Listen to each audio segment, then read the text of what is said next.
Yo guys, what is going on? JPS back for another video, and today we're going to be taking an Australian accent lesson. Really interested in this as the Australian accent seems very difficult to conquer from some of the videos we've seen and some of the people we've heard speaking. So with that being said, let's get right into it. Hit that like button, hit subscribe, and let's do it. Yeah, but I had nothing on bar me jocks. Now, Daniel, you managed to put some pants on in the meantime. Yeah, mate. It's good to hear. Do you feel like a hero? Oh, not really. It's just something you got to do for the community, mate. It's like you look after your mates and your mates will always look after you. Hey, that's a good guy right there. G'day guys, Pete here from Aussie English. I have wanted to do this episode for a while. Today I have this viral video clip, Aussiest interview ever, what a legend, from the Today Show. Go check out their channel on YouTube. You can obviously go and check out the video there. I'm going to play it through, react to it, and then I'm going to teach you some of the interesting vocab that is used in this video. Okay, so let's go. What happened? Oh, well, it's really quite funny. I was in bed sleeping at 2 o'clock this morning. My wife comes in and says, oh, the shop's been, someone ran into the shop. And I said, oh, what? So I jumped out of bed and all I had was my undies on, and I've walked out the front and I've seen the car smashed, and I've seen... So what's happened is his wife has woken up in the middle of the night and heard a massive crash, and it turns out that the shop here on the corner has been run into by a car and the front of it's just collapsed. The bloke walking back to the car, and so I've walked outside and I said, oh, what are you doing, mate? Like, you can't be leaving the scene. And he goes, don't be a hero, mate. And I said, I'm not trying to be a hero, but the police are coming. And he just decided he'd scoot up the road, and I just said, nah, it's not going on like that, mate. So I jumped in my car and I started chasing him up the road, and then he went down a side street, and then the police were coming, and I flashed them and sent them off in the direction of him. But mate, all I had was me jocks on. I was chasing him up the street, and I'm just like, mate, like... Because you told me that this is your mate's shop and you didn't want him to get away. Yeah, no. I love to Carl, I think it's Stefanovic. Yeah, I love how Carl Stefanovic, who is a famous, I don't know, he's a celebrity in Australia, but I think he got his fame from being on the news as a newsreader and just being a really funny dude, really sort of dark sense of humor, made a lot of jokes online, and yeah, he has compilations online. You'll see them. There's loads of jokes, and We need to watch that. Too far. If you have one, put in the I love comments. his reaction here of just... Well, me mate's mum's had this shop for like 40 odd years, and look at it. Mate. Look at it. Whoa. It's a mess, isn't it? Beyond a mess. Oh, like, words can't explain how it is, mate. Like. Now, Daniel, you managed to put some pants on in the meantime. Yeah, mate. It's good to hear. Do you feel like a hero? Oh, not really. It's just something you got to do for the community, mate. It's like you look after your mates, and your mates will always look after you. There you go. Daniel's an absolute legend. Bro, I would love to be his friend. He went viral, obviously, and we saw him all over the news when this happened in 2016, and people still remember this video. And yeah, they had him on the news and interviewed him as well in another video, so you can check him out. I get sent this video all the time because he has such a strong, broad Australian accent. He uses loads of slang in here and a lot of interesting expressions. So I think that's sort of the end of the main interview. I'll let it go a little bit further and we'll see what he says, but then I'll go through and I'll try and explain maybe some of the pronunciation for what's going on and any of the interesting vocab. Good attitude. There you go, guys. Daniel, quite the Australian hero here this morning. As for the owners of the fish and chip shop, well, they are insured, but there is a big mess to clean up this morning.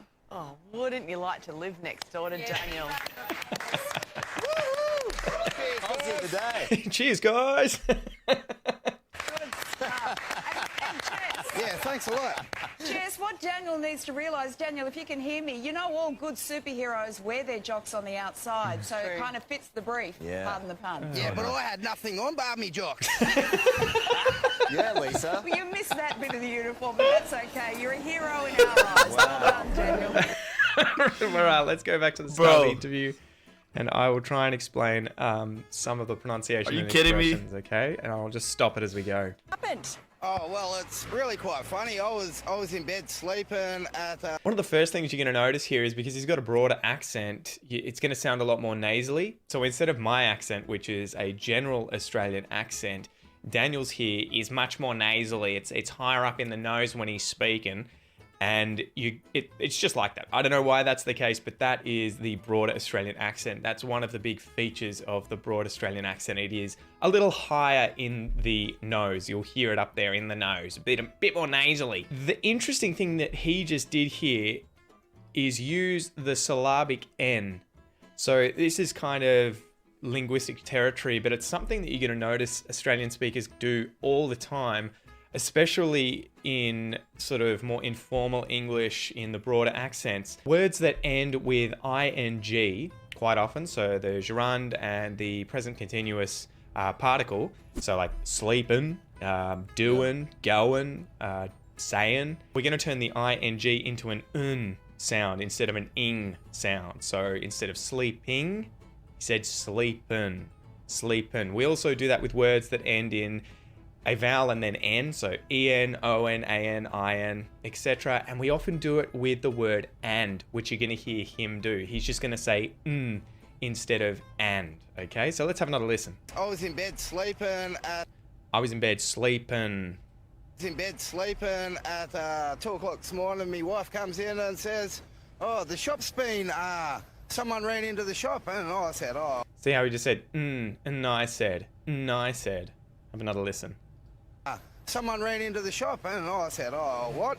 So I jumped out of bed and... So I jumped out of bed, Oh, what? So I jumped out of bed and all I had was my undies on. There was another interesting phrase that he used here. See if I can see it again. And at 2 o'clock this morning, This morning. So instead of saying this morning, Yeah. you'll know this too from Australian slang, this arvo. Quite often we just contract this down to savo, and he just did it for this morning, saying... So afternoon is arvo in Aussie slang. O-Z-Z-I-E. Smornin'. Smornin'. And he used the syllabic N at the end of the word. Okay, whoa. I'm sorry. It's A-U-S-S-I-E, but it's pronounced O. Yes, that's what I meant. He said You guys got me morning. right with that. Smornin'. sleeping at 2 Smornin'. o'clock this morning, my wife comes in and says, oh, the shop's been... someone ran into the shop, and I said, oh, what? So I jumped out of bed and all I had was my undies on, and I've walked out the front and... So he's doing that quite a lot. He's saying he's using the syllabic N instead of saying and, right? Interesting thing here, you'll notice in this interview, he uses the slang terms undies to mean underwear. He just used it then. And later on he says jocks, which also is a slang term for underwear. I think he said, I had nothing on barmy jocks. Barmy jocks. And I'll explain what bar means later on, but have a listen again. Shop's been... But maybe? Someone ran into the shop, and I said, oh, what? So I jumped out of bed and all I had was my undies on, and I've walked out the front and I've seen the car smashed, and I've seen the bloke walking back to the car. So bloke. Bloke is Australian slang for guy, man, person who is a man, right? So this bloke, you can use it on people you know. Oh, I love this bloke. He's one of my best mates. Same in the use UK. it on people you don't know. Who's this bloke? Did you see that bloke who stole my car? Bloke. Undies on, and I've walked out the front and I've seen the car smashed, and I've seen the bloke walking back to the car. And so I've walked outside and I said, oh, what are you doing, mate? Like, you can't be leaving the scene. What are you doing, mate? You can't be leaving the scene. You'll hear again that nasalization when he says mate, mate, instead of mate, mate. It's nasalized, mate. Remember, we use that in Australia. Typically, men use that more often than women. And we use that, it can be with friends. In this case, he's obviously not friends with the guy. He doesn't even know him, and he's a potential criminal. This guy's like, you gotta stop and wait for the cops. But you can use mate when interacting with someone. It's kind of a way of making it informal and also being friendly, even in situations like this, ironically. You know, what are you doing, mate? Car. And so I've walked outside and I said, oh, what are you doing, mate? Like, you can't be leaving the scene. Scene here, I love he's that talking part. about the scene of the crime, right? Or the scene of an incident. It's where something has happened, and you can't leave the scene of the crime. You have to wait for the police to come so that this can all be sorted out. But I would imagine the We guy say was scene, probably drunk, or under the influence of some other drug, which is why this happened, and which is why he would not want to wait around for the police. And I love how even when this guy Daniel puts on the accent pretending to be this other guy, the bloke that he's having a conversation with, he takes his broad accent to another degree, making it even more nasal when he's impersonating. Have a listen. And he goes, don't be a hero, mate. Don't be a hero, mate. I said, I'm not trying to be a hero, but the police are coming. And he just decided he'd scoot up the road. And Scoot up the road is obviously to drive, to move, to go really quickly up the road. And I guess it's associated with, say, a scooter. If you're using a scooter, to scoot, if that's a verb. I wouldn't really use that, but I know what he means. He means he just went up the road quickly. He scooted up the road. He scooted up the road. So let's have a listen again to that nasality that he uses when he does the accent. He makes it really broad. And how he uses the verb to scoot. I've walked outside and I said, oh, what are you doing, mate? Like, you can't be leaving the scene. And he goes, don't be a hero, mate. And I said, I'm not trying to be a hero, but the police are coming. And he just decided he'd scoot up the road. And I just said, nah, it's not going on like that, mate. So it's not going on like that. It's not going on like that. So you not, know yeah. that the phrasal verb going on, to be going on, means to be happening. So he's effectively saying, that's not going to happen. You're not just scooting up the road, mate. That's not going on. That's not going on. I'm not going to have that. You know, that's not happening. be a hero, but the police are coming. And he just decided he'd scoot up the road. And I just said, nah, it's not going on like that, mate. So I jumped in my car. Interesting thing that he just did there. I wonder if you noticed the pronoun that he used to describe the car and who it belongs to, right? This is a common feature of Australian English. People will say me and then the thing instead of my thing. So instead of saying my car, what did he say? Don't be a hero, mate. Me car? I said, I'm not trying to be a hero, but the police are coming. And he just decided he'd scoot up the road. And I just said, nah, it's not going on like that, mate. So I jumped in my car. Me car. Me car. This is a very common thing with salt of the earth kind of Britain Aussies. also. You're going to hear this with, I hate saying it, but like less educated Australians, because they haven't had it smashed out of them like I did when I was in high school. You know, if I was caught saying me thing or them ones, the teachers would usually give you a hard time to the point that you would no longer say it. But when I went and hung out with my other friends who went to rougher schools or who have perhaps were tradies or stopped going to school at 16, quite often they use this kind of language. You know, I can't find me keys. Where is me car? Who's got me beer? All that sort of thing. So you're going to hear people do this in Australia. Usually they're going to be less sophisticated. I hate using this, less educated, but it is something that's kind of associated with the middle lower class than the upper class. But you know, it's common, it's everywhere in Australia, and I think it's a really cool aspect of Australian English. I have to say I prefer that. I don't know what it is specifically about that, but I prefer it. It's more personal and friendly in a weird way.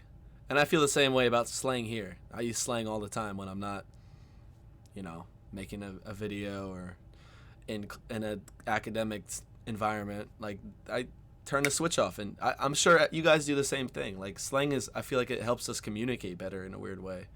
If everyone talked all proper and stuff, then there'd be nothing, everyone would be the same. So at the end of the day, I would want that. You know, I get teachers not trying to instill those principles in the kids, but at the end of the day, I think that's what makes the world a better place, is slang and kind of the informality of this conversation. Because we're formal all day while we're working. It's, you know, you need to let loose a bit and actually communicate with people. Can't find me car. Don't be a hero, mate. And I said, I'm not trying to be a hero, but the police are coming. And he just decided he'd scoot up the road, and I just said, nah, it's not going on like that, mate. So I jumped in my car, and I started chasing him up the road, and then he went down a side street, and then the police were coming, and I flashed him and... When he says I flashed the police, I think he's talking about, I don't know if he followed him in Headlights? a car or he used his hand to sort of signal to the cops. So if he was in his car, he could flash his lights to get the attention of the cops, and that would be flashing them. If he wasn't in a car, maybe he means he waved them down and got their attention to tell them where the guy had gone, down a side street. He'd sort of nicked off. And I started chasing him up the road, and then he went down a side street, and then the police were coming, and I flashed him and sent them off in the direction of him. But, mate, all I had was me jocks on. I was Heard him say jocks, right? All I had was me jocks on, and he just used me again instead of my. All I had was my underwear on. All I had was me jocks on. chasing him up the street, I have another listen again. Hold on. direction of him. But, mate, all I had was me jocks on. I was chasing him up the street, and I'm just like, mate. I love Mate, that part, bro. What are you doing? I'm just like, mate. I was chasing him up the street, and I'm just like, mate. Like, Bro, mate is such a universal word. Like, just the connotation and the way it's said, it can mean so many different things, is what I've learned from this video. Because you told me that this is your mate's shop and you didn't want him to get away. Yeah, no, So it was his friend's shop. It was his friend's shop, and he didn't want him, the guy who smashed the shop, to get away. well, me mate's mum's had this shop for like 40 odd years. Me mate's mum. So my friend's mother. And look at it. Look at it. Whoa. It's a mess. This is interesting. I've been asked this quite a few times. What does beyond a mess mean? So it comes from this video, and the woman here who's interviewing him has said the shop is a mess, right? It is obviously, you know, smashed up. It's been damaged. And when she says, oh, it's a mess, he says it's beyond a mess. And beyond a mess here means that it's worse than just a mess. You know, have a look at it. Look at it. Whoa. It's a mess, isn't it? Beyond a mess. Like, words can't explain how it is, mate. Like. Now, Daniel, you managed to put some pants on in the meantime. Yeah, mate. It's good to hear. I love that. You put some pants on in the meantime. Yeah, mate.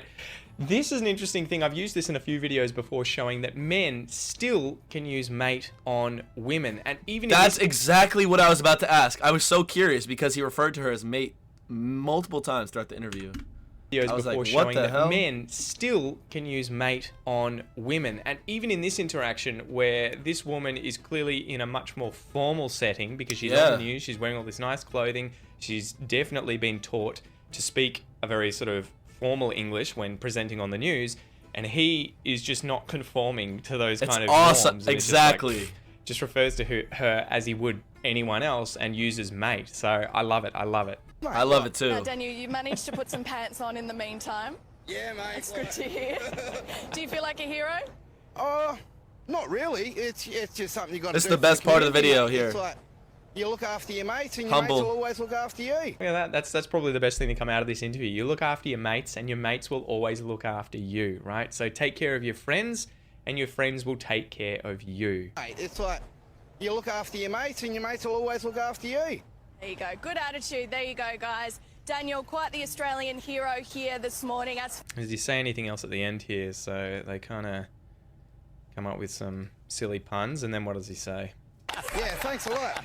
Jess, what Daniel needs to realise, Daniel, if you can hear me, you know right. all good superheroes wear their jocks on the outside, so it kind of fits the brief, pardon the pun. Okay, so there's a lot going on there. So superheroes wear their jocks on the outside, right? The joke is that the superheroes wear their underwear on the outside of their pants.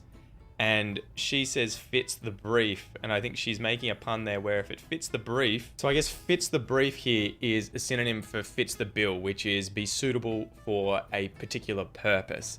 So she's using I've never heard that. Briefs is another way of referring to underwear, undies, jocks, except they have longer pant legs, right? They're kind of like short briefs. I don't know my fashion, guys. So she's made that joke, and then he's like, but I didn't have anything else on except my briefs, right? Or my jocks, he says. And he uses a different word for I didn't have anything on but. Have a listen to the word that he uses instead of but. It kind of fits the brief, pardon the pun. Yeah, but I had nothing on bar me jocks. Bar. Bar. So we can use bar to mean except for, right? I had nothing on bar me jocks. I had nothing on except for my underwear, Which is interesting because I wonder if that's derived from barring. Like, everything should be good barring a setback. Everything should be good as long as there isn't, like, I don't know. It's not the same thing, but let me know if that's a derivative there, because that is a bit similar. jocks, my undies. I had nothing on but my underwear, my undies, my jocks. So Bar. it kind of fits the brief, pardon the pun. Yeah, but I had nothing on bar me jocks. Yeah, Lisa. You missed that bit of the uniform, but that's okay. You're a hero in our eyes. Well done. Yeah, I guess that's it, guys. But yeah, I just absolutely love this video. Oh, shoot. No, I love that video. That was awesome. Really, really like this guy. It's hilarious. Whenever I had an opinion, or he did, we both repeated exactly what the other one had said. I think that happened multiple times throughout this video. So I guess we're on the same wavelength there. Very, very enjoyable interview to watch, and definitely learned some Australian slang today. I think I'm getting better at understanding Australians, but haven't quite gotten to the point where I can be understood by Australians. So, well, in an Australian accent, of course. I'm sure you guys understand what I'm saying now because I'm American and everything is all, yeah. Anyways, let me know what you guys thought of the video. Hit the like button, hit subscribe, and I will catch you all in the next one. Peace.